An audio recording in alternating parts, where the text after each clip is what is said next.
وقعت ورجعت دخنت، مش دي النهاية. النهاية الحقيقية انك تقول خلاص انا فشلت، وساعتها السيجارة تكسبك مرتين. اغلب الناس لما بتدخن سيجارة بعد ما بتبطل بتفتكر انها رجعت لنقطة الصفر، تقول خلاص انا فشلت. بس الحقيقة غير كده خالص. سيجارة واحدة مش معناها انك رجعت تدخن تاني. سيجارة واحدة مش معناها انك ضيعت كل اللي فات. انت بس وقعت مرة، بس لسه ما خرجتش من الطريق. المنتشر مش وقت السيجارة، ولكن بعد السيجارة على طول.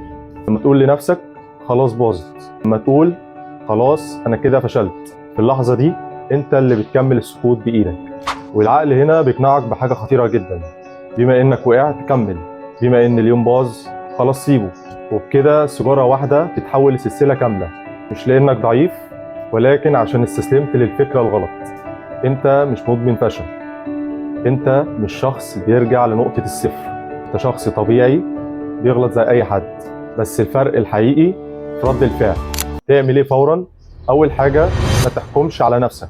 ما تقولش انا فشلت، قول انا وقعت، لان فرق كبير جدا بين الكلمتين. تاني حاجة، اسأل نفسك ايه اللي خلاني ادخن؟ هل هو ضغط، ملل، قعدة صحاب؟ لان السيجارة عمرها ما كانت السبب، هي بتكون رد الفعل. تالت حاجة، ارجع فورا، مش بكرة، مش بعد اسبوع، من نفس اللحظة. اقطع السلسلة قبل ما تكبر. النجاح مش انك ما تقعش، النجاح انك ما تستسلمش بعد الوقعة. لو رجعت تدخن تحولهاش للنهاية، خليها مجرد وقفة، وقوم كمل فورا. ان كل دقيقة انت بتكمل فيها بتثبت لنفسك انك اقوى مش اضعف.